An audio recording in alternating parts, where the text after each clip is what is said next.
Welcome to Canada Inside, where clarity meets courage, and every truth deserves to be heard. While mainstream voices push the same tired stories, here we dig deeper, question the powerful, and reveal what others won't. You won't get empty headlines, you'll get context, facts, and real talk. So hit that subscribe button and turn on the bell, and more importantly, make your voice count in the comments. Because together, we'll bring truth back to Canadian politics. Mark Carney re-emerges into the Canadian political spotlight, not as a candidate yet, but as a policy influencer with international credentials and an eye on shaping this country's future.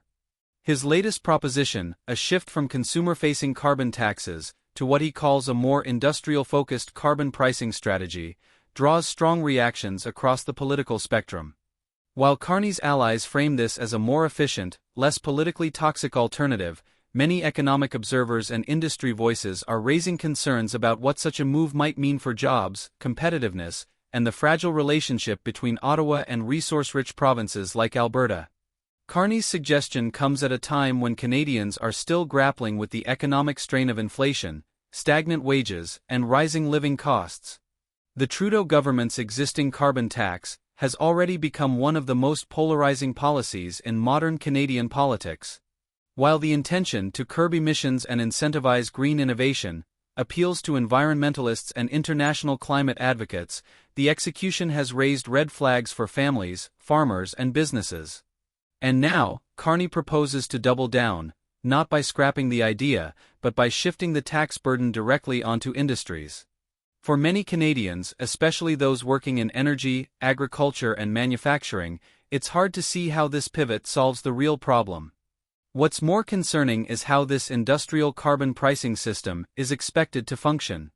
Rather than giving Canadians a break at the gas pump or on their heating bills, Carney's plan effectively moves the cost further up the chain, onto producers. But as any economist will quietly admit, industries rarely absorb those costs. They pass them on. Whether it's fuel, food, transportation, or housing materials, consumers ultimately pay. The only difference is that now, the tax becomes harder to trace, cloaked in supply chain inflation instead of itemized government policy. It's a tactic that may silence surface-level political criticism, but it doesn't reduce the pressure felt by working families. Pierre Poilievre, the leader of the opposition, has been quick to identify the flaw in Carney's argument. While the media focuses on terminology, Poilievre cuts straight to the heart of the issue. This is still a tax, and it still punishes the very sectors that drive Canada's economy. In provinces like Alberta and Saskatchewan, where energy and heavy industry provide tens of thousands of jobs, any added tax burden, especially during a fragile global economic recovery, feels like an assault on livelihoods. And according to a recent Parliamentary Budget Office report, federal plans to cap oil and gas production could cost the economy over $21 billion and eliminate more than 50,000 jobs. Danielle Smith, Premier of Alberta, echoes those concerns. She has long maintained that federal policies on energy and emissions are crafted in the interests of urban, central Canadian voters, with little consideration for the impact on provinces whose economies depend on resource development. Smith sees Carney's vision as more of the same: centralized economic engineering from Ottawa, with minimal consultation and maximum disruption. The message being sent to the West, intentionally or not, is that the industries they've built, and the people who work in them, are expendable in the name of climate optics. That messaging lands hard in Alberta, where people remember the collapse of energy prices, the exodus of investment, and the years of economic uncertainty. For many in the province, this isn't about denying climate change. It's about fairness, opportunity, and sovereignty over local resources. It's also about trust, or rather the lack of it. Ottawa's promises to phase out carbon pricing or soften its impact have, in the past, failed to materialize into meaningful relief. Carney's new plan, critics argue, is just another version of the same top-down pressure, repackaged with cleaner language. Carney, to his credit, is not without international credibility. The former governor of the Bank of Canada and Bank of England is respected in global financial circles, particularly for his work on sustainable finance. He speaks the language of global climate diplomacy fluently. But there's a disconnect between that international language and the practical realities faced by Canadian workers. While he advocates for border carbon adjustments, essentially tariffs on imports from countries with weaker environmental policies, critics question whether Canada, a middle power, can afford to provoke trade partners like the United States, especially under a potential second Trump administration. That point matters because trade retaliation is not a theoretical concern, it's already playing out. The U.S. has shown a willingness to scrap or stall trade talks over perceived economic disadvantage. A unilateral carbon tariff, even one with green intentions, could trigger economic consequences that Canadian exporters are ill-prepared to handle. Meanwhile, while Canada tightens regulations and taxes its industries into a corner, foreign competitors, often with lower standards, continue to fill global demand.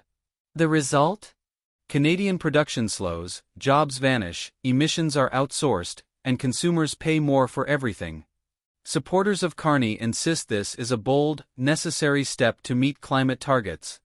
But the question Conservatives ask, and many Canadians quietly echo, is, at what cost? Canadians have seen the effects of policies designed to impress global forums, while neglecting domestic affordability. Grocery prices climb. Home heating bills surge. Businesses delay hiring or relocate altogether. For the everyday citizen, it's hard to rally behind environmental virtue signaling when your budget is already stretched thin. What Poilievre and Smith offer in contrast is not climate denial, but balance.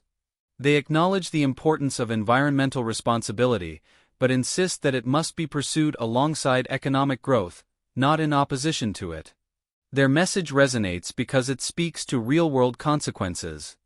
It respects the idea that environmental policy should not come at the expense of national prosperity or regional dignity. And unlike Carney, who operates largely from boardrooms and international stages, Poilievre and Smith remain grounded in the experiences of the communities they serve. There's also a broader political angle at play. Carney is widely viewed as a potential successor to Trudeau and a Liberal leadership candidate in waiting. His increased visibility in Canadian policy discussions is not incidental.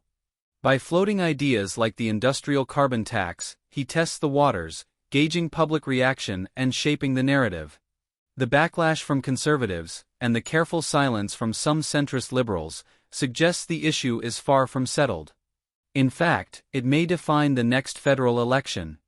In that context, Poilievre's messaging becomes even more strategic. He doesn't just reject Carney's plan, he frames it as part of a pattern, elite-driven, ideology-first governance that dismisses the concerns of average Canadians. He paints a picture of a Canada divided not by geography, but by lived experience. Urban versus rural. Globalist versus grassroots. Bureaucrat versus builder. And in doing so, he positions himself as the voice of those who feel left behind. For viewers watching this unfold, the choice becomes clearer with each passing policy.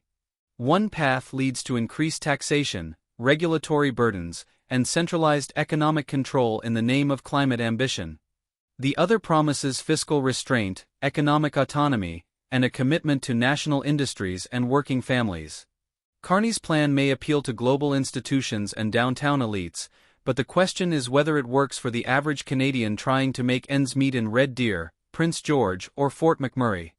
At Canada Inside, we'll keep tracking these critical developments, cutting through distractions to expose what really matters. Subscribe, stay sharp, and join us as we uncover the forces shaping Canada's tomorrow. Because truth deserves a voice, and here, your voice has power. Let's reclaim the conversation together.